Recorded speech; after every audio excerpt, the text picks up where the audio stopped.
지금도 살아계시는 하나님, 살아계셔서 세상 모든 만물을, 우리의 생사화복을 주관하시는 하나님, 부족한 저희들 오늘 이 자리에 나올 수 있도록 인도하심을 감사드립니다.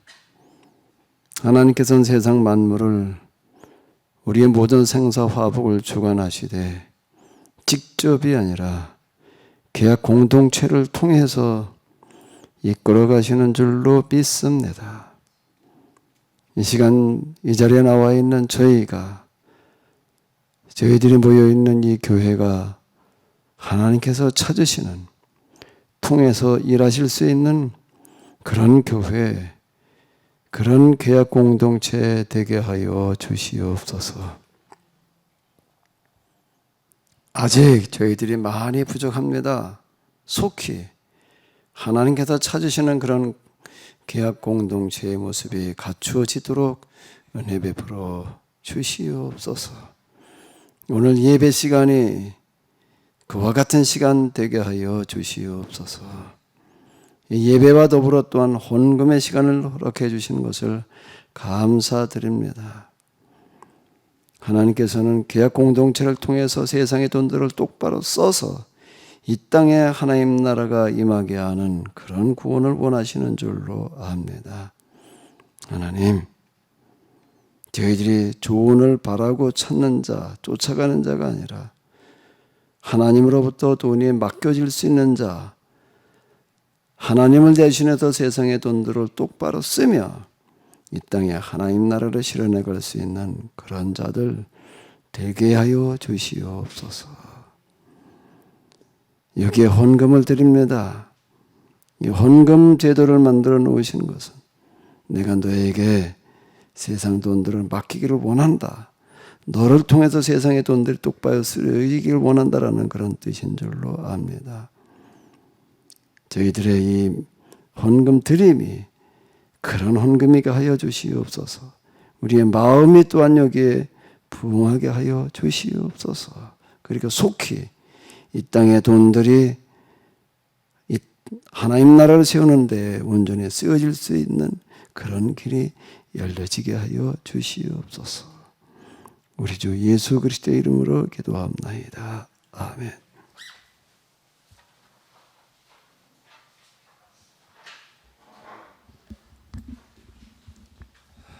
네, 오늘 이 폭염 중에 대면으로 또 비대면으로 예배를 드리시는 여러분들 모두에게 우리 하나님 크신 은혜가 함께 하시기를 바랍니다. 히브리서 11장 1절에서 2절까지를 같이 보시도록 하겠습니다. 믿음은 바라는 것들의 실상이요 보지 못하는 것들의 증거니 선진들이 이로써 증거를 얻었느니라. 아멘. 세 번역으로 다시 보게 되면 믿음은 바라는 것들의 확신이요. 확신이라는 것이 실상, 실제, 보증으로 번역될 수 있다라고 이렇게 여기 부원 설명을 해놨는데요. 믿음은 바라는 것들의 우리 개정개혁에 따라서 실상이요, 보이지 않는 것들의 증거입니다. 그리고 선조들은 이 믿음으로 살기 때문에 훌륭한 사람으로 증언되었습니다. 자, 이런 뜻이 이렇게 되겠는데요. 1절이요. 믿음은 바라는 것들의 실상이요, 보이지 않는 것들의 증거입니다. 이 구절은 우리가 너무 잘 아는 구절이죠. 저도 이 구절이 참 너무 좋더라고요. 무슨 뜻인지는 잘 모르겠지만 어쨌든 이게 늘 기억에 남아있는데, 믿음은 뭔가 우리가 바라는 것들이 그대로 이루어지는 것이다. 우리가 바라는 게 이루어지는 것이다. 또 보이지 않는 것들의 증거이다. 자, 이런 뜻이 이렇게 되겠는데요. 그 믿음은 바라는 것들이 이루어지는 거다. 그 바라는 게 많은데 제가 그 이전 말고 그래도 교회 다니고 난 다음에 그래도 기도하면서 더 이렇게 좀 저렇게 됐으면 하는 것들이 많이 있는데 이게 그대로 되지를 않더라고요. 아무리 바라고 아무리 믿어도 그대로 되지를 않는 거예요. 이건 어떻게 해야 되나? 자, 이런 걸 가지고 고민하던 때가 있었습니다. 자, 이 구절을 우리 다시 한번 생각해 보도록 하겠습니다. 믿음은 바라는 것들의 실상이요 보지 못한 것들의 증거니. 이 말씀 문자 그대로 뭔가 하면 믿음 우리가 바라는 게 그대로 이루어지는 거라는 겁니다. 자, 우리가 바라는 그대로 실현되어지는 거다, 이루어지는 거다. 실상, 실체, 보증, 뭐 이제 이런 말로 번역될 수 있다라고 이래 해놨는데요. 자, 여러분들도 좀 바라는 게 있지요? 은지는 바라는 게 뭐야? 네? 소설가? 언제 그랬잖아. 소설가라고 그랬지. 지금도 달라지지 않았어? 똑같아 아직도? 소설가. 그 소설가 소설을 쓰지 말고 한번 대설을 써라. 소설보다 더. 우리 세진이는 바라는 게 뭐야? 마이크 가지고 얘기를 해봐봐. 바라는 게 뭐야? 지금 내 입장에서 바라는 거. 그냥 잘 사는 거. 잘 사는 거. 행복하게 사는 거. 그냥 잘 사는 거. 그래서 잘 사는 게 어떻게 사는 건지. 어쨌든 잘 사는 거. 여러분들이 다 바라는 게 다 있지요? 조인석 사모님 그 뜻거를 뭘 바라세요? 우리 딸내미 빨리 시집 좀 가서 잘 살았으면 좋겠어. 자식된 부모의 마음은 다 똑같을 텐데요. 결혼할 나이가 되고 지났는데, 자, 이게 결혼을 못 시키게 되면 부모의 입장에서는 참 그보다 더 큰 안타까움이 없을 텐데요. 자, 바라는 게 다 있으시지요? 근데 믿음은 어떻게 하는 거라고요? 바라는 게 어떻게 하는 거라고요? 이루어진다는 거예요. 그 조인석 사모님은 이걸 아직 안 바라셨나? 아니면 믿음이 부족하신가? 자, 성경이 하나님의 말씀이니까 이건 1.1도 틀림없이 다 그대로 이루어져야 될 터인데, 자, 다시 한번 생각해 보자고요. 믿음은 바라는 것들의 실상이요 라고 할 때, 제가 이게 이 구절을 가지고 그렇게 생각을 해보니까 왜 내가 바라는 대로 되지를 않았나. 기도를 그렇게 해서 되기를 바라는데 내 욕심대로 뭘 그런 것도 아니고, 그래도 내가 생각하기에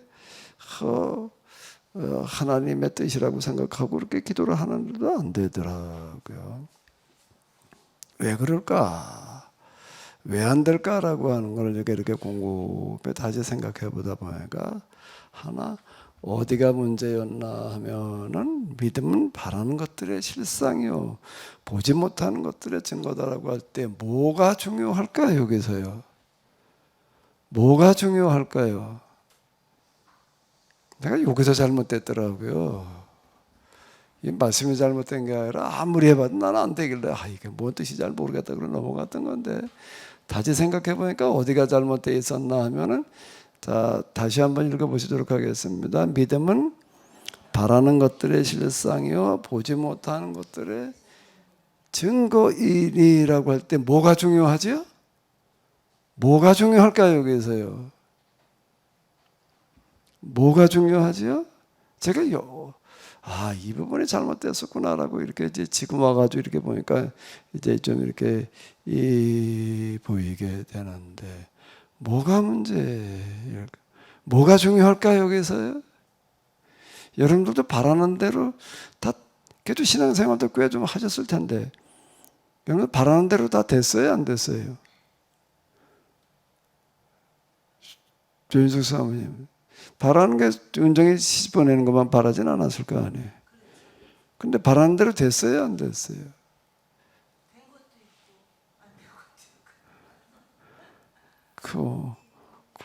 되는 게 더 많아요, 안 되는 게 더 많아요? 됐다라고 하는 것들은 사실 내가 믿음으로 바라지 않았어도 그냥 사람이 살다 보면 돼가는 어떤 그런 것들도 많이 있는데, 자, 여러분들 생각하시기는 어때요? 믿는 대로 바라는 대로 좀 됐었나요? 안 된 부분들이 아마 더 많이 있지 않을까라고 이렇게 생각이 되어지는데, 믿음은 바라는 것들이 실상이야 보지 못하는 것들이 증거니라고 할 때 뭐가 중요한 거죠? 뭐가 중요해요, 여기서요? 뭐가 중요하지요? 우리 김여철 권사님, 뭐가 중요할 것 같아요, 여기서? 믿음이 중요한 거예요. 믿음이더라고요. 그런데 난 이 믿음이 문제가 된다고 생각지를 않았던 게, 진짜 믿고 기도를 했거든요. 또 믿고 기도를 하려고 그랬던 거예요. 믿음이 중요한데, 김해철 권사님, 이 믿음에 뭐가 중요한 거지? 믿음이 중요해요. 믿음은 바라는 것들이 실상이기 때문에, 이 믿음에서 어느 부분이 중요한 거예요? 어느 부분이 중요한 거죠, 믿음에서? 김해철 권사님,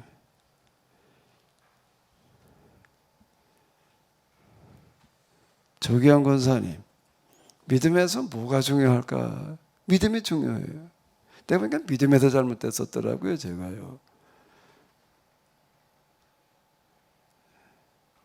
믿음이 중요한데 믿음의 어느 부분이 중요한 거죠?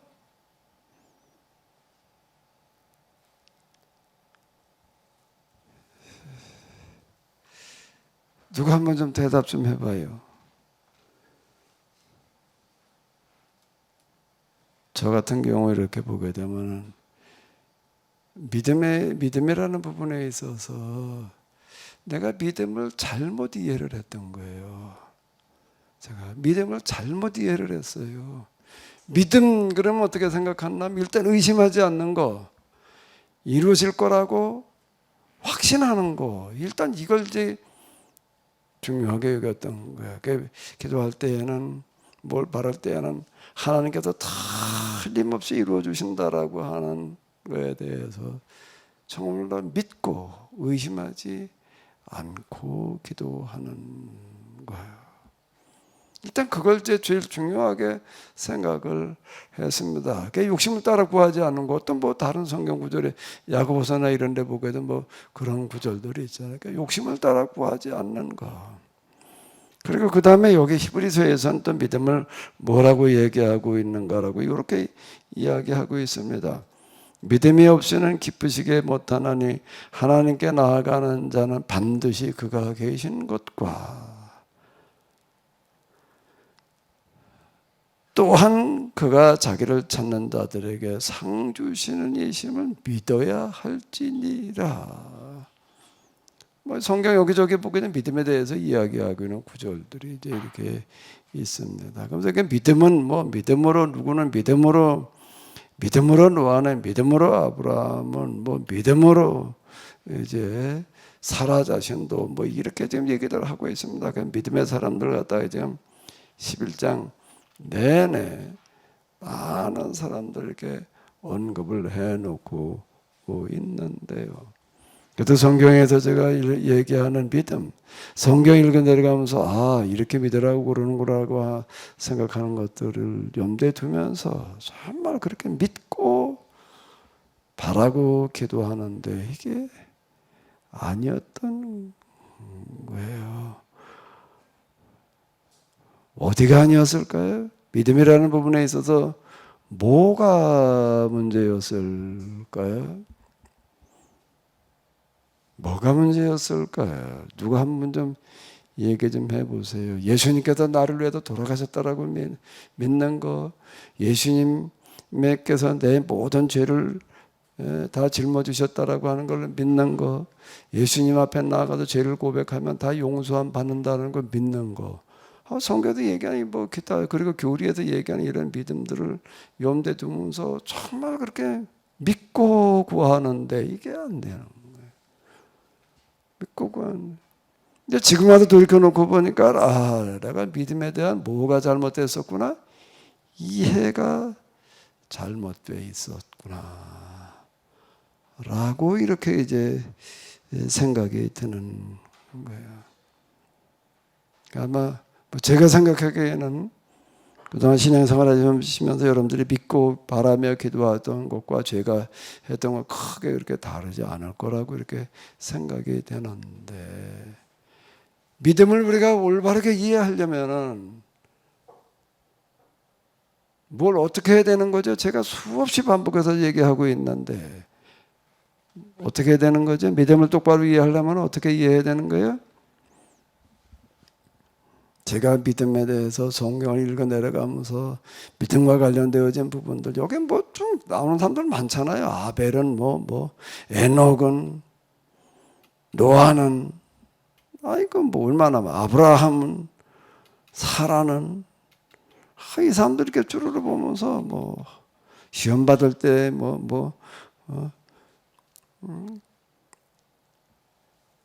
아브라함은 이삭을 바칠 때 어떤 믿음을 가졌는가 하면 바친다라고 하더라도 하나님께서 다시 살려주시리라 이렇게 믿고 이삭을 제사로 드리려고 그랬다. 그런 얘기, 라합의 얘기, 요셉은, 야곱은, 모세는, 여기 나온 사람들 주로를 이제 다 염두에 두면서 이렇게 믿어야 되는구나, 아주 이렇게 다 열거를 해놓고 있으니까 아마 이건 12장으로도 또 좀 더 연결되지 않나 이렇게 생각이 이렇게 되는데요. 그럼 나도 이런 사람들처럼 그렇게 믿어보려고 그러면서 그런 믿음을 가지고 기도하고 바라는데 이게 안 되는 거예요. 어디가 문제였을까요? 어디가 문제였을까요?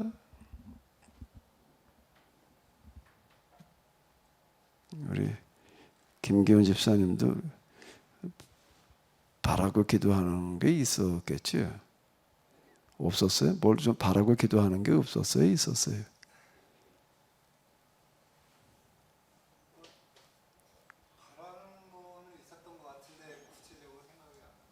잘 기억이 안 나. 그럼 뭘 바랐는지 모르는 걸 보니까 진짜 바라는 게 없었나 보네. 건강 그런 거. 제가 믿음이라는 단어 하나를 이해하는데 참 오랜 시간이 걸렸는데요. 믿음이라는 걸 내가 여기에서 내가 이해를 잘못했구나라고 하는 부분이 뭔가 하면은, 계약이라고 하는 측면에서 이해하지 않으면은 믿음을 온전하게 이해하기가 어렵더라고요. 의심하지 않는 거, 다 틀림없이 기도하면 들어주신다라고 하는 그런 거, 과부의 기도의 이야기라든지 기타 그런 거, 의심하지 말고 기도해야 될 것을 비유로 말씀하여 가라사대 이런 이야기들 기타 등등 이렇게 이해를 했던 거예요. 이런 거예요. 여기 지금 11장에 열거되고 있는 사람들이 염두에 두면서 그냥 자식을 바치라고 하더라도 믿음을 가지고 하나님께서 달리 살려주시려는 믿음을 가지고 드렸다는 식으로 다 이렇게 믿으려고 이제 씨름을 했던 건데, 뭐가 빠져 있었나? 뭐가 빠졌다고요? 계약이라는 게 빠져 있었던 거예요. 성경은 계약의 책이에요. 계약의 측면에서 이걸 봐야지 되는데, 계약의 측면에서 본다고 생각을 했어요. 성경에서 예고되고 있는 거가 다 예수님이다. 예수님에게 와가지고 성경에서 예언되던 것들이 다 이루어졌다. 구약에서 이루지 못하던 것들이 예수님의 십자가를 통해서 계약이 다 성취가 되어졌다. 이렇게 나도 계약에서 생각한다고 그랬던 거예요. 근데 그 계약에 대해서 내가 오해를 했던 이런 부분들이 뭔가라고 하게 되면 계약이라고 하는 거가 약속으로 다 이해를 해가지고서 구약에서 예수님에 약속을 하고 있다. 그 약속이 예수님에 가서 성취되어졌다. 이렇게 이해를 했었습니다. 그래서 내가 지금 언약이라는 말보다 계약을 써야 된다. 자꾸 내가 이제 이렇게 이야기해도 언약이라는 말 자체가 언자가 말씀 문제, 말로 하는 약속이에요. 말로 한 약속이 더 비중이 클까요? 문서로 써놓은 게 더 클까요? 말로 한 약속은 문자 그대로 말로 한 거예요. 언약이에요, 언약. 그 지금 언약이라고 번역하는 거는 이건 앞만 봐도 아닌 것 같아요. 성경 이 베리토와 그리고 디아데케라고 하는 그런 단어를 갖다 이거 언약이다. 주로 언약이라고 번역을 하는데 성경에 하나님의 약속이 그건 말로 하신 약속인가요? 말의 약속 수준이 그건 아니잖아요. 근데 어쨌든 약속으로 이해를 해가지고 예수님과 다 이루어졌다. 이러고 그냥 개혁을 그렇게 이해했었습니다.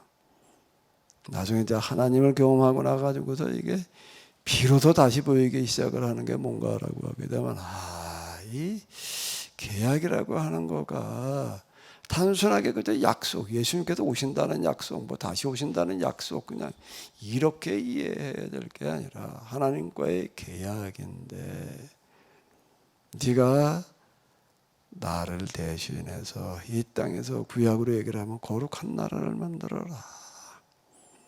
거룩한 나라라고 하는 거가 뭔가라고 하게 되면 얼마 전에 어떤 교수님 만나러 갔더니 그분은 아주 손이 좀 굵은 분이에요.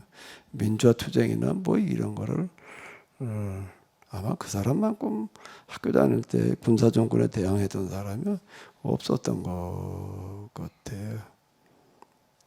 뭐 박정철 군이 고문받다 뭐 죽었다, 뭐 물고문 받다 죽었다. 물고문은 뭐 별의별 고문을 다 받다가 눈이 하나 실명을 하고 아주 간첩단 주동자로다가 몰려가지고 42년 동안을 간첩 2명을 뒤집어 쓰고 자기 뒤에는 항상 요원이 40년을 따라다녔단 말이야.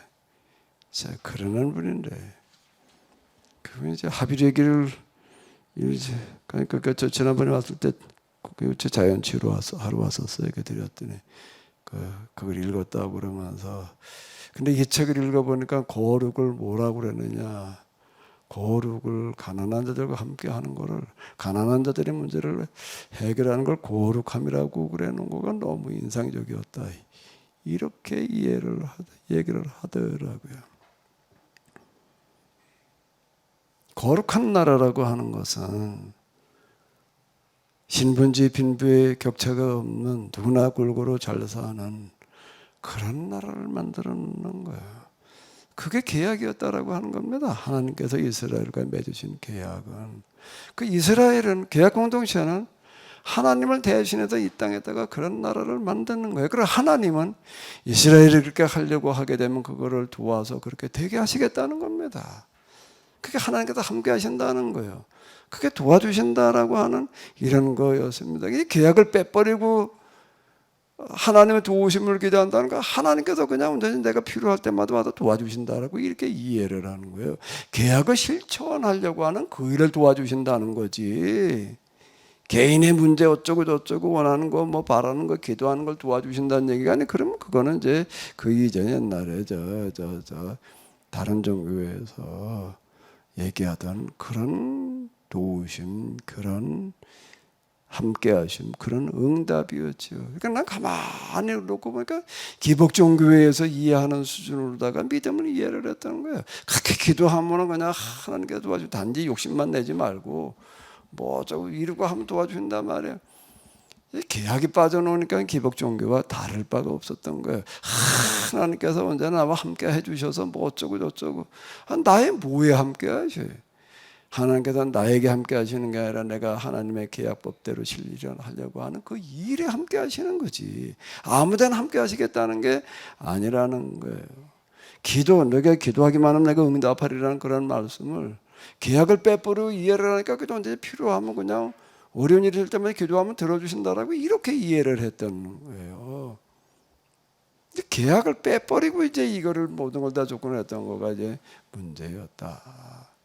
계약법이라고 하는 겁니다. 계약법으로 이걸 이해를 하지 않으면은 믿음이라고 하는 거가 뭐가 믿음이었는가라고 한다라고 계약법으로 이해하는 믿음은 나는 하나님과 계약을 맺었다. 내가 하나님을 대신해서 이 땅에서 거룩한 나라를 실현하려고 그래야 되는데, 근데 거룩한 나라를 어떻게 실현을 해요? 내가 한 몸뚱이에 한 가정 꾸려나가는 것도 지금 버거운 얘기인데 어떻게 신분 지위 빈비 격차가 없는 그런 나라를 어떻게 만들어요? 누구나 골고루 잘 사는 그런 나라를 어떻게 만들어요? 내가 말도 안 되는 얘기죠. 그런데 여기서 믿음이라고 하는 게 필요하다는 겁니다.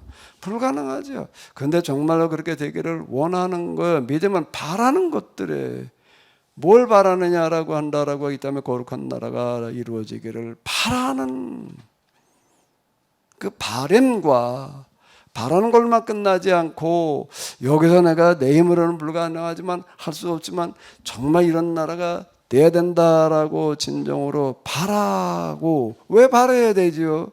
당연히 그래야 되는 거지. 이 세상에 그런 나라가 돼야 될 거 아니에요.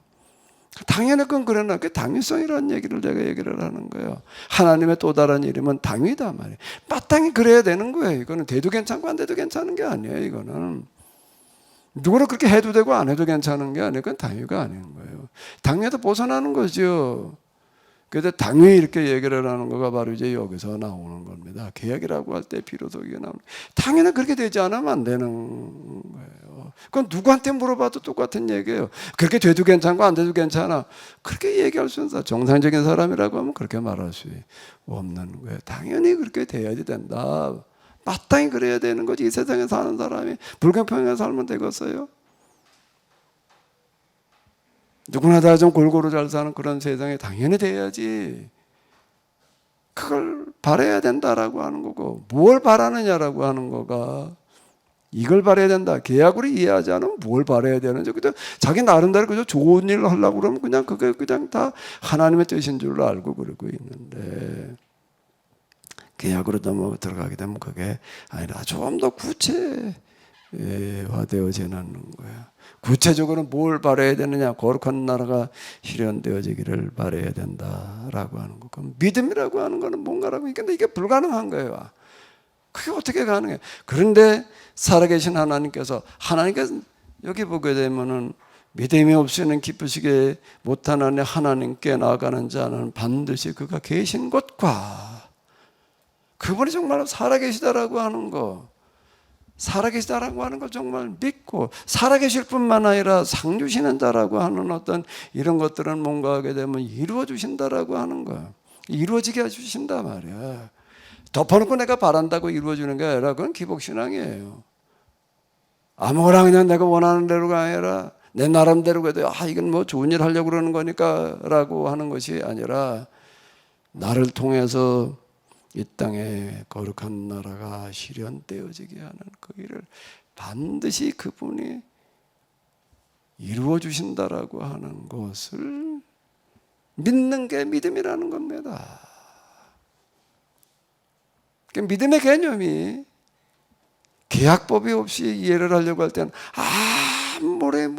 뭘 좋게 생각하려고 그래봐야 여기에 미칠 수가 없어요. 의심하지 않는 거, 뭐 이런 거. 여기서 얘기하는 쭉 열광하는 사람들 뭐냐 그러냐, 뭐 하나님께서 허라고 하신 대로 그냥 따르는 거, 순종, 뭐 이런 쪽이지요. 자, 이 믿음은 바라는 것들의 실상, 그건 그대로 이루어진다는 겁니다. 이루어진다라고 하는 거를 믿어라는 수준이 아니라 이제는 그 믿음은 그 이전의 이야기이고요.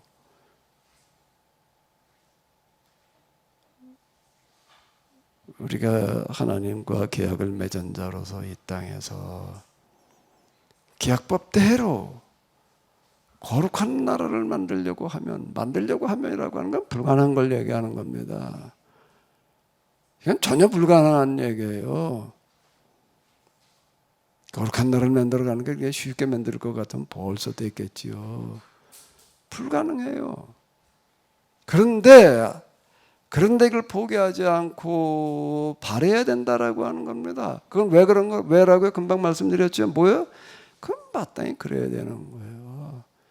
그게 당위예요. 이건 포기할 수 있는 게 아닌 거예요. 우리가 정말로 한번 살아가는 세상을 내가 뭘 어떻게 살아갈 거냐라고 하는 걸 가지고 고민을 한다라고 하게 되면 이 세상에서 우리가 할 수 있는 가장 크고 가치 있는 일을 위해서 살려고 해야 되고 거기다가 내 생명을 내놔야 될 거 아니에요. 어차피 한번 죽는 건데. 왜? 그거보다 더 큰 당위는 없기 때문에, 그거보다 더 큰 가치는 없기 때문에요. 당연히 그걸 바라고, 근데 그건 불가능해요. 그런데 어떻게 한다고요? 하나님께 틀림없이 도와주셔서 그것을 되게 하시려라고 하는 것을 믿는 거. 자, 이게 믿음입니다. 믿음으로 이렇게 하게 되면은 어떻게 되는가? 그건 이미 이루어진 거라는 거예요. 틀림없이 그건 이루어질 거다 이렇게 얘기하지를 않아요. 여기서 얘기하는 믿음은 바라는 것들은 뭐라고요? 실상이라고 하는 겁니다. 이미 그건 이루어졌다라고 생각을 하고 받아들여라. 보이지 않는 것들의 보이지 않는 거예요. 아직 실현되지 않은 거예요. 이 땅에 그런 하나님 나라가 실현되어진다, 이루어진다라고 하는 건 아직 남아있지만, 그런데 그게 뭐라는 거예요? 이미 실현되어진 증거다라고 이렇게 이야기를 하고 있습니다. 히브리서 11장 1절에 있는 이 말씀을 계약이 아니고서는 무슨 얘기인지 이게 종잡기가 어렵습니다. 제 경험이에요. 뭐라고 그러는 거지? 이게 도대체 뭘 구체적으로 어떻게 된다는 거야? 어떻게 하라는 거야? 내가 뭘 어떻게 믿어야 되는 거야? 명확해지지가 않습니다. 내 믿음은 바라는 것들의 실상이요, 보지 못하는 것들의 증거리. 예수님께서 저희들에게 왜 이렇게 믿음이 없느냐라고 이렇게 이제 책망하시는 그런 말씀들이 이제 몇 번 나오고 있는데요. 믿음은 바라는 것들의 실상이요, 보지 못하는 것들의 증거이니. 정말로 이 땅에 하나님 나라가 실현되어지기를 바라는 거죠. 그게 복이 되지 않는 마음. 또 뭐였죠? 견딜 수 없는 마음. 또 하나 뭐예요? 안타까운 마음들. 이건 틀림없이 이루어진다는 겁니다. 왜 틀림없이 이루어지죠? 왜 틀림없이 이루어진다라고 얘기를 할 수가 있죠? 그게 뭐이기 때문에? 당위이기 때문에 당연히 그래야 되는 거예요. 그 당위는 그건 누구나 인정할 수밖에 없는 당위. 한쪽에서 인정이 되는 한쪽이 인정이 안 된 그런 당위 말고 보편적인 당위가 있는데, 그 당위는 틀림없이 실현되어진다라고 하는 겁니다. 왜 그런 거지요? 그 당위가 곧 뭐이기 때문에요? 하나님의 뜻이기 때문에 그렇습니다. 하나님의 뜻은 다른 데도 찾을 것이 아니라 뭐가 하나님의 뜻이냐? 뭐 간단해요. 아주 너무 단순한 이야기입니다. 제가 하나님의 또 다른 이름은 당위다 이렇게 이야기를 하는데요, 그건 반드시 실현되어져야 되는 거예요. 그럼 정말 하나님이 계시다면은 그분이 정말 살아계시다라고 한다라고 하게 되면은, 그분이 진짜 하나님이시라고 한다면은 그분이 어떤 하나님이어야 되겠어요? 마땅히 되어야 될 그런 일들을 어떻게 하시는 하나님이신 거예요? 당연히 실현되게 하셔야 되는 거죠. 제가 전에 수요일날 주제별 신학교 우리 신론에 가가지고서 뭐라고 그랬었죠? 들으셨던 분들 뭐부터 생각을 한다고요? 신학에서 신론을 다룬다라고 한다면은 뭐여야 된다고요? 하나님이 어떤 분이시냐가 아니라 하나님이 어떤 분이어야 되는 것을 묻는 게 신학이다. 하나님이라면 어떤 분이어야 되느냐? 우리가 하나님의 자격 조건을 따지고 들어가는 거예요. 하나님이라면 당연히 어떤 분이어야 될까요? 살아계시는 분이어야지. 그러니까 하나님이신 거 당연히 뭐든지 하실 수 있는 분이어야지. 하나님은 뭐 능력이 없어도 할 수 없는 게 있다면 그건 말이 안 되는 얘기가 되는 거죠. 당연히 전능한 분이어야 되지. 하나님이라면 당연히 뭐예요? 그게 마땅한 거예요. 당위를 얘기하는 거예요. 세상 모든 사람들이 다 어떻게 되기를 바라셔야 되는 거예요? 골고루 행복하게 살기를 바라시는 분이셔야지. 예? 그게 아니라면 하나님이라고 할 수가 없는 거예요. 또 하나님이라면 그렇게 바라시기만 하는 게 아니라 그걸 하실 수 있는 분이어야지. 하나님이 어떤 분이어야 되는가로 들어가서 물어보게 되면 당연히 이런 분이어야지 되는 거예요. 그분은 정말 살아계시는 거예요. 근데 하나님 어떤 분이어야 되는가라고 할 때 이렇게 보게 되면은 인간이 있는데 인간이 하나님의 모양과 형상대로 지음을 받았다라고 얘기를 한다면은 그러면 하나님과 우리의 관계 이제 인간론으로 들어가게 되는 건데. 인간론에서도 똑같이 물어봐야 돼. 인간은 어떤 존재여야 되는가라고 하는 걸 물어보게 되면 하나님과의 관계에 있어서 정말로 하나님이 참 하나님이시라면 우리가 어떤 존재여야 될까요? 어떤 존재여야 될까요? 근데 하나님 믿기나 하고 하나님 허라는 대로나 해야 되나? 그래도 자녀를 낳아가지고 기르시는 우리 부모 입장에서 한 번 더 생각을 해봐요. 자식을 다 낳았어요. 그 자식이 어떤 자식이기를 바래요? 말 잘 듣고 착하고 내가 허라는 대로나 하기를 바라는 그런 자식이기를 바랄까? 조은식 사모님 은정이가 그냥 사모님 허라는 대로나 하기를 바래? 아침에 딱 전화가 와요. 은정이한테 안녕히 주무셨어요. 오늘 내가 뭘 할까요? 1, 2, 3, 4주를 얘기했는데 그대로 할게요. 그렇게 얘기를 한다면 어떡할까? 야, 이 자식아, 네가 지금 나이가 몇인데 말이야. 시집을 가가지고 애 낳다 뭐 그러고 났더니 이제 나보고만 뭘 해야 될까 묻고 있어. 당연히 그럴 거 아니에요.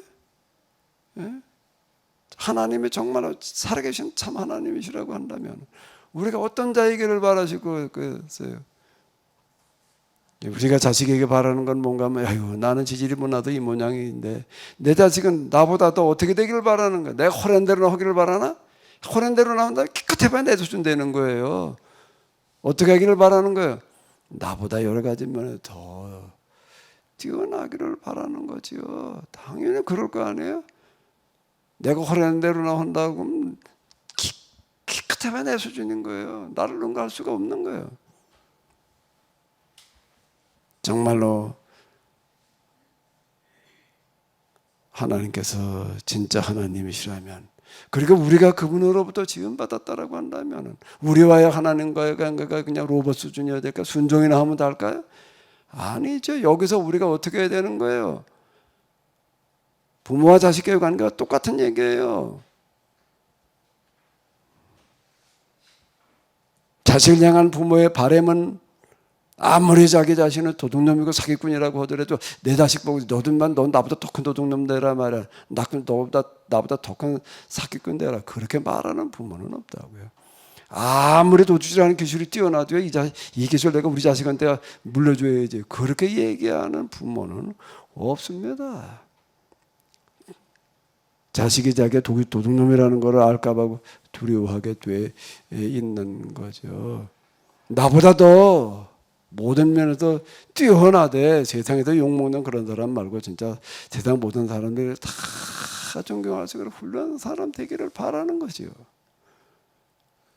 진짜 온전한 부모라면은 딱 자식을 향한 그의 부모의 마음이에요. 하나님이시라면은 진짜 하나님이시라면 우리를 향한 게 뭐겠어요? 똑같은 얘기예요. 네가 나를 대신해서 이 세상에서 내 뜻을 좀 실현하는 자가 되어라. 신학이라고 하는 것은 우리가 따져 묻는 건데 또 따져봐봐요. 또 따지고 또 따져봐. 이거보다 더 나은 결론에 도달할 수가 있는가? 하나님에 대해서, 인간에 대해서, 그리고 하나님과 인간에 대한 관계에 있어서 이거보다 야, 이건 뭐가 좀 아닌 것 같은데? 라고 생각돼가지고 더 뜯어 고쳐야 될 뭐가 있나? 여기 최종적인 결론에 도달하는 거예요. 그게 뭔가 하면 진리인 겁니다. 진리라는 거는 마지막 결론은 게 또 따져 물어봐도 뭐 미분가 있으면 뜯어 고쳐야 그건 아직 진리가 아닌 거예요. 참된 이치니까 진리란 말 자체가 진짜가 참을 말하는 거예요. 리는 이치를 말하는 거예요. 그러니까 최종적인 진리예요. 그러면 어떻다는 거죠? 그건 반드시 그렇게 이루어지지 않을 수 없는 거예요. 하나님의 말씀은 그대로 실현되어질 수밖에 없습니다. 왜? 그게 진리이기 때문에. 그게 실현이 안 된다면은 그 하나님의 말씀이 아니지. 또 하나님의 뭔가 잘못이 있는 거지요.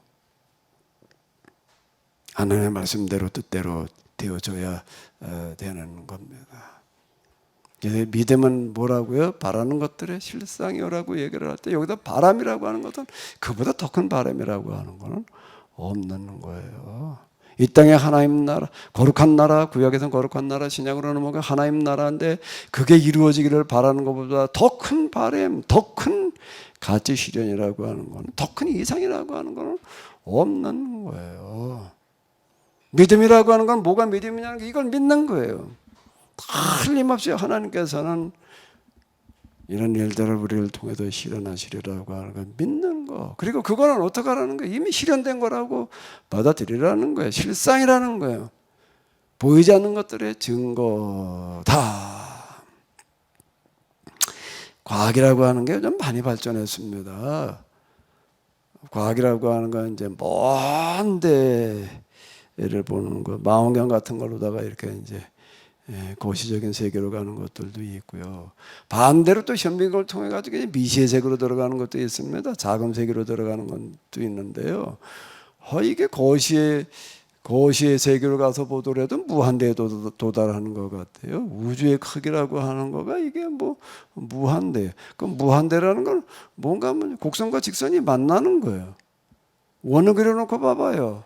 아무리 그래도 원이 곡선일 수밖에 없죠. 무한대라는 얘기. 근데 이게 직선이라는 거예요. 그 끝이 없다는 얘기죠. 그것도 뭐 지금 뭐 또 점점 또 확장되고 있다. 뭐 빅뱅으로 또 시작을 해가지고서 근데 가속도가 붙어가지고서 뭐 점점 더 크게 확산되어지고 있다. 뭐 그래 거기다 다중우주론 뭐 또 그런 얘기들도 얘기를 하고 어쨌든 고지 세계로 가서 보면 무한대에 도달하는 거야 거기가. 그 미시의 세계로 또 자금 세계로 들어가서 이렇게 보게 되면 처음엔 보이다 손바닥에는 뭐 세균 정도나 보이고 그러다가 이제는 뭐 분자, 원자, 전자 뭐 나오는 그 용어들도 뭐 여러 가지 용어들을 가지고 설명하는데. 양자라는 크기의 세계로 들어가서 이렇게 보게 되면은 양자의 세계에서 얘기하는 걸 이렇게 듣다 보니까 내가 영성에도 경험한 거고 너무 유사한 부분들이 있어요. 영성의 세계로 들어가서 이렇게 보니까 물질의 세계나 영성의 세계나 같은 세계더라고요. 이게요. 처음에 완전 다른 세계인 줄 알았어요. 영적인 세계하고 물질이 영적으로 했는데 이게 우리가 세상에서 경험하고 있는 것과 크게 다르지를 않은 거예요. 같은 원리가 지배하고 있다. 여기 그 영성의 세계로 들어가서 보니까 자연과 초자연이 둘이 아니더라고요. 그전에는 그냥 자연은 자연이고 초자연은 초자연이고 그냥 특별 일반 이렇게 나눠가지고 그러고 했는데 하나님의 세계, 영성의 세계로 들어가 보니까 자연이 초자연이고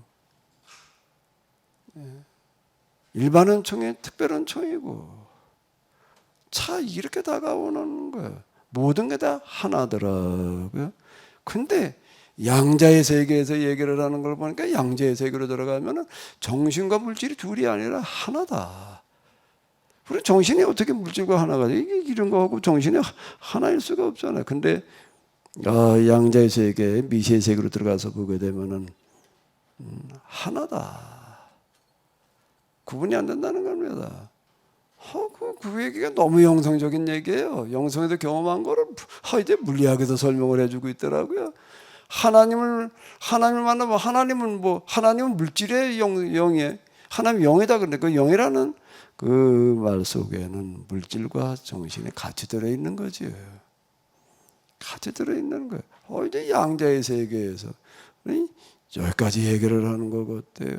그런데 또 양자의 세계에서는 뭐라고 얘기를 하는가 하면 그걸로 끝나지 않고요. 정신과 물질이 하나인데 거기서 물질의 움직임이나 어떤 이런 것들에 뭐가 영향을 주냐면 정신이 영향을 준다는 거예요. 이게 완전히 영성 얘기예요. 영성에 들어가면 진짜 그렇습니다. 우리가 성경에서 나오고 있는 거룩한 전쟁이라는 어떤 그런 이야기가 이제 이렇게 있는데요. 거기에 보게 되면 하나님께서 초자연적인 방식으로다가 이스라엘 이끌어 가시는 홍해바다가 갈라지고 뭐 애굽의 10가지 기적에 무슨 재앙전 내는 기적이 일어나고 뭐 이런 예수님께서 무리를 걸어 가시는 어떤 그런 일들 기타 등등 이거 우리는 초자연이라고 기적이라고 이렇게 생각을 하는데 영성의 세계로 들어가면 그게 하나이거든요. 그게 뭔가 하게 되면 내가 어떤 생각을 가지느냐 어떤 마음을 가지느냐라고 하는 거가 물질의 세계에 영향을 준다. 기적이라고 하는 거 이렇게 설명되어질 수 있는 거예요. 근데 내가 어떤 마음을 가지느냐가 중요하다라는 거 하는 거예요. 이제 이렇게 되면은요. 근데 사람이 가질 수 있는 마음 가운데에서 다 물질에 영향을 준다 이렇게 얘기할 수가 없어요. 물질에 영향을 주는 마음이라는 게 있는 거죠. 물질에 영향을 주는 물질 세계에 영향을 주는 다 바꿔 얘기하면 기적을 일으키는 건다는 걸 말하는 겁니다. 물질에 영향을 준다는 게 기적이 일어난다는 걸 말하는 건데 기적을 일으키는 마음이라는 게 있다는 거예요. 물질 세계를 변화시키는 마음이라는 게 있는 건데 어떤 마음이겠는가라고 하게 되면 그걸 묻고 들어가면 한 마음일 수밖에 없습니다. 어떤 마음이죠? 품을 수 있는 가장 큰 마음, 가질 수 있는 가장 고상한 마음, 더 큰 마음이 없는 가장 고상하고 거룩한 마음. 그게 하나님의 마음이에요. 결국에 가서는요. 그런 마음이 뭘 일으키는가라고 물질 세계를 변화시킨다. 다른 말로 바꾸고 얘기를 하면 기적이 일어난다. 홍해바다가 갈라졌다는 거예요. 모세가 하나님을 향하여 지금 기도하니까 홍해바다 앞에서 하나님께서 뭐라고 말씀하시는가? 너는 왜 내게 기도하느냐? 네 손을 내밀어 바다가 갈라지게 하고 백성들이 건너가게 해라. 아니 거기에 보게 되면 하나님께서 모세에게 말씀하시니까 왜 나한테 그걸 기도하고 있냐? 어떻게 하라고요? 어떻게 하라고요? 네 손을 내밀어서 어떻게 하라는 거예요? 바다가 갈라지게 해라. 그렇게 백성들이 건너가. 이게 이야기가 참 어려웠습니다. 아니 하나님께서 갈라주셔야지 모세가 그리고 이스라엘 사람들이 건너가는 거지 말이야. 모세에게 네 손을 내밀어서 갈라지게 해라. 이게 이해가 안 되는 거예요. 하나님께서 갈라주셔야지 모세가 홍해바다를 갈라? 무슨 얘기일까요 이게요? 무슨 얘기일까요? 양자로는 얘기를 하면 뭔 얘기일까요? 지금 모세가 가지고 있는 마음과 생각이 그 안에 그에 들어있는 그의 간절한 염원이 중요한 거예요. 간절한 염원, 바라는 것들이라는 것, 간절한 염원. 모세가 정말로 바라는 염원이라고 하는 게 있는데 그 염원이라고 한다면 뭐가 갈라질 수 있다고요? 홍해바다가 갈라질 수 있다는 거예요. 그러니까 네 손을 바다 위로 내밀고 갈라지게 하라. 이게 그런 얘기더라고요. 믿음은 바라는 것들의 실상이라는 이야기가. 뭘 믿느냐, 뭘 바라느냐라가 여기에서는 중요한 거. 진정한 바람이라고 한다면은, 진정한 믿음이라고 한다면은 이미 그거는 이루어진 것과 같다. 아직 눈에 보이지 않지만은 그건 이미 실현되어진 것과 같다 보이지 않는 것들의 증거니.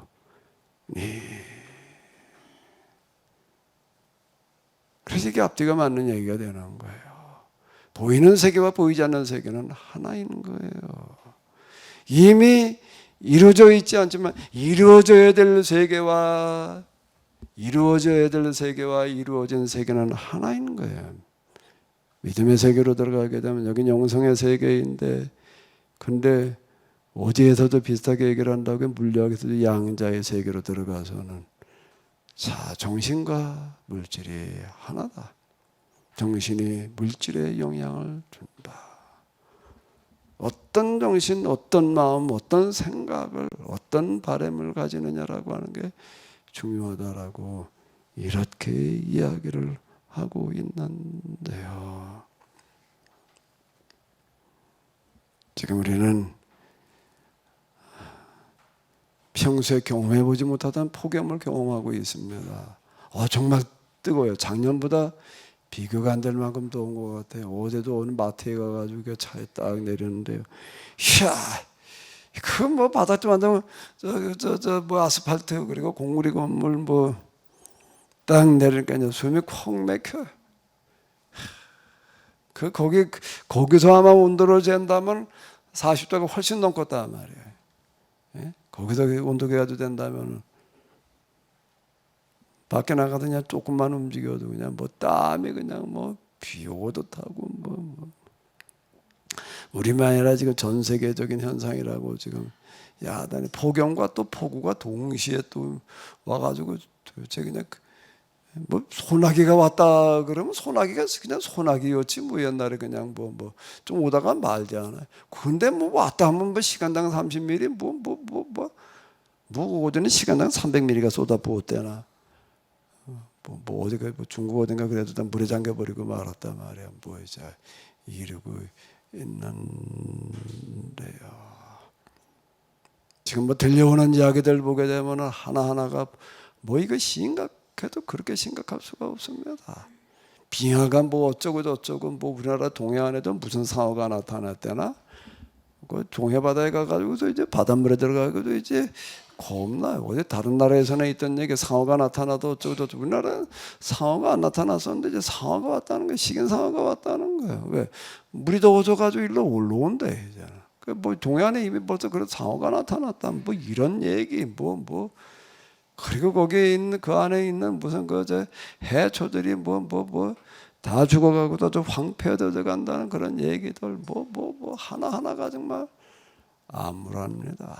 뭘 어떻게 해야 될까? 전문가들은 다 이제 뭐 대멸종을 가지고도 이야기들을 하고 그러고 하는데 도대체 뭘 어찌해야 될까? 어찌해야 될까? 방법들이 없죠. 그런데 여기에 하나의 길이 있습니다. 어디에? 히브리서 11장 1절에 다시 한번 1절 2절 읽어보시도록 하겠습니다. 믿음은 바라는 것들의 실상 보지 못하는 것들의 증거 선진들이 이로써 증거를 얻었느니라. 우리가 이걸 이해하고 나게 되면 성경이 왜 이렇게 쓰여졌는지가 이해가 돼요. 왜 모세에게 하나님께서 네 손을 내밀어 바다를 갈라지게 해라라고 말씀을 하시는지, 왜 여호수아가 법궤를 맨 제사장들로 하여금 범람한 요단강으로 먼저 들어가라고 이야기를 하고 있는지, 왜 여호수아는 요단강 이편에서가 아니라 저편에 건너가 가지고 적진으로 들어가 가지고서 거기에서 온 백성들에게 할 일을 주고 있는지 무모하게 짝이 없는 이야기들입니다. 더 무모한 거는 그 백성들로 하여금 여리고성으로 가서 하루에 한 바퀴씩 돌아라. 하루에 한 바퀴니까요. 하루에 한 바퀴. 아침 해 뜰 때부터 해 질 때까지. 여리고성이라는 게 커가지고도 하루 종일 걸어야 될 때가 아니에요. 여리고성을 가서 둘러서 있다가 오라. 하는 그런 이야기인데 그 전쟁 이야기로서는 도대체 앞뒤가 전혀 안 맞는 얘기예요. 사정권 속에 들어가가지고 화살의 사정권, 공격의 화살 사정권 속에 무방비 상태에 아무런 방어 없이 무장 없이 그냥 가서 하루 종일 있다가 와라 말이야. 그것도 하루 이틀도 아니고 일주일을 그러고 있다가 와라. 뭘 말하는가? 그 이스라엘은 뭘로 무장을 한 거지요? 보이지 않는 무장이 있습니다. 여리고 사람들이 무장한 칼과 창, 무슨 그리고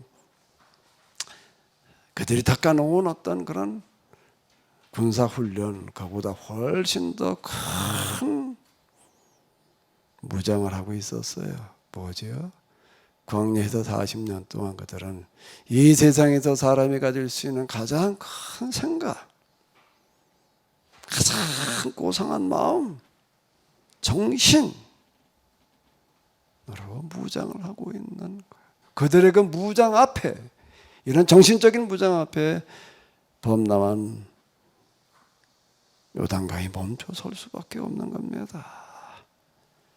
가나안의 초롱성 여리고를 비롯해 가지고서 여긴 아주 그냥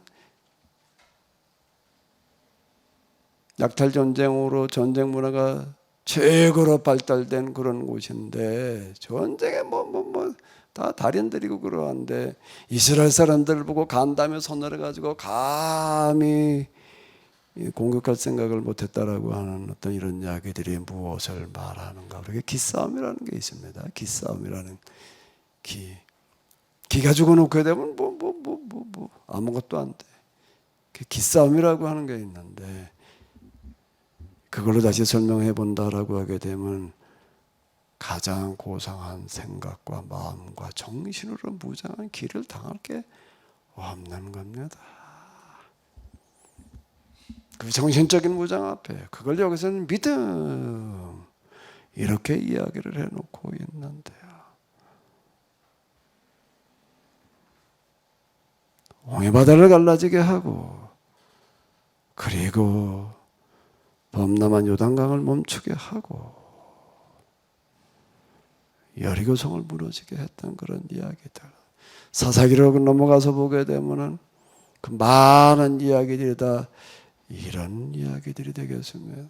우리는 호황된 이야기, 그저 신화 이런 식으로만 생각을 했었는데 이제는 영성의 이야기이고 이제는 양자 역학이라고 하는 물리학으로도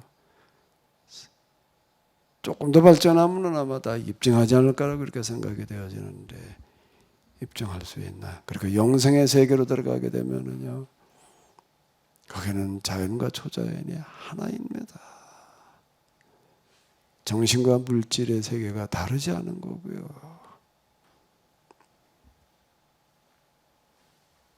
대멸종의 위기 앞에 서 있는데요.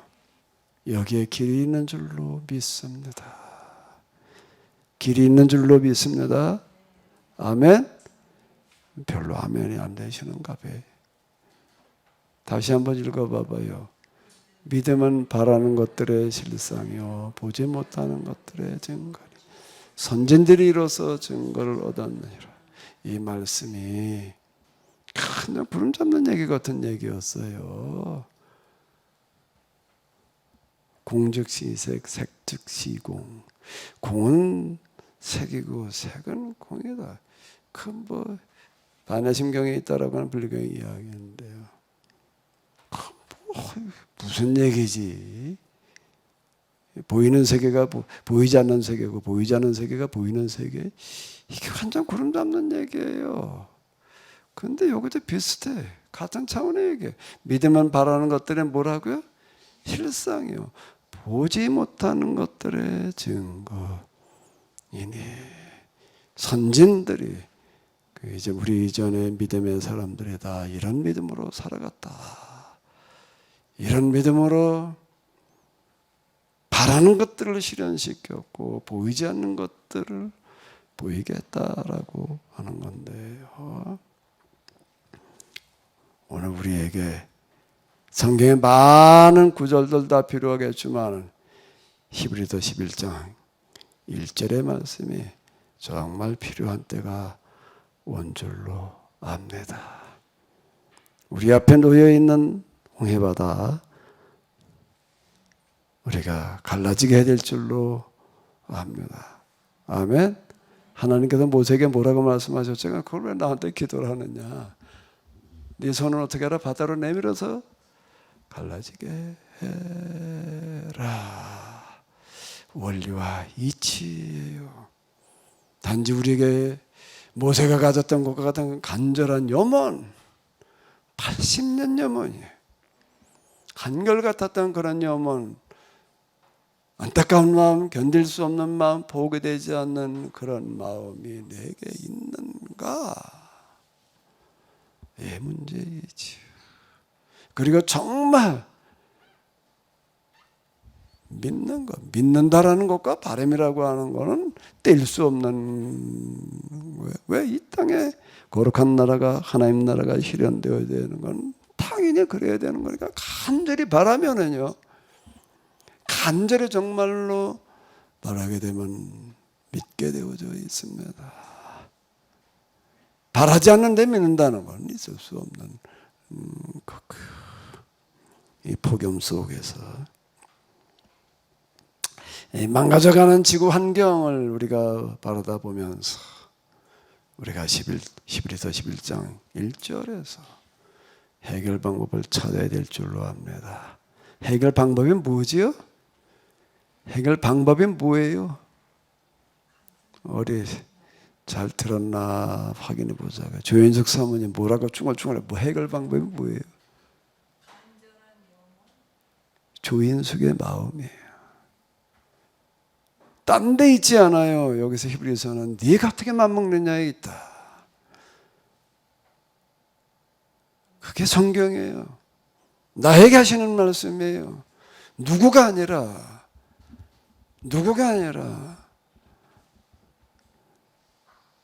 서은진 네가 어떻게 맘먹느냐에 달려있다. 뭐가 해결 대책이라고요? 뭐가 어떻게 해결된다고요? 히브리서 11장에서 뭐라고 말한다고요? 다 같이 한번 대답해 보세요. 시작. 자, 다시요. 그리고 이렇게 물을게요. 해결책이 뭐라고요? 조인숙만 여기 앉았는가 봐. 혼자 식사하러 나가서 다른 사람들은 이제 나머지 공부해야 되겠어 보니까 나가고 싶으면 대답해봐요. 대답한 사람만 나가라고 그럴 거예요. 자, 이 정말 다 죽게 생긴 거예요. 대멸종이라고 얘기하는 얘기는 인간은 다 사라진다는 그런 얘기고, 스티븐 호킹이 뭐라고 그랬다고요? 인간이 살아남을 수 있는 유일한 길은 우주선 타고 지구 바깥으로 나가는 거단 말이야. 그리고 지구 우주에 나가서 사람이 살 수 있는 데 찾아보는 것이다. 그건 불가능하다는 얘기죠. 그런데 이거 해결할 수 있는 길이 뭐라고요? 다 같이 시작. 의진이 가도 되겠어. 그런데 고집사님 음성은 나한테 안 들렸는데, 이정심 얘기도 안 들렸어. 다 같이요. 내가 그거 어두워서 그러나? 내가 좀 잘 들어볼게. 자, 이 생태계가 다 파괴돼가지고 죽어간 이 세상에 대한 해결책이 뭐라고요? 김사랑 권사님 계속 앉아 있어야 되겠어 보니까. 저녁 때까지 앉아서 이제 에어컨도 끄고 앉아 있자고. 시원하니까 여기 좋다 그러고 앉아 있으려고 그러는가 봐. 성경은 누구를 향한 말씀이 아닙니다. 네가 어떻게 하느냐에 달려있다. 네가 나의 대책이다. 유일한 대책이다. 하나님, 내가 하나님의 대책이라니요. 유일한 대책이라니요. 대책이게 하여 주시옵소서. 대책이 되게 하여 주시옵소서. 대멸종이 이미 시작된 우리의 현실 속에서 온갖 뉴스를 통해서 우리가 확인하고 있는 우리의 이 대멸종의 한복판에서 내가 대책이게 하여 주시옵소서. 내가 어떻게 맘먹느냐에 따라서 결과가 달라질 수 있다라고 하는 이런 신앙, 믿음을 가지게 하여 주시옵소서. 이제는 우리 주 예수 그리스도의 은혜와 하나님 아버지의 놀라우신 사랑과 성령님의 도우심이 저희들 가운데 대책의 영으로 함께하여 주시옵시기를 간절히 축원하옵나이다.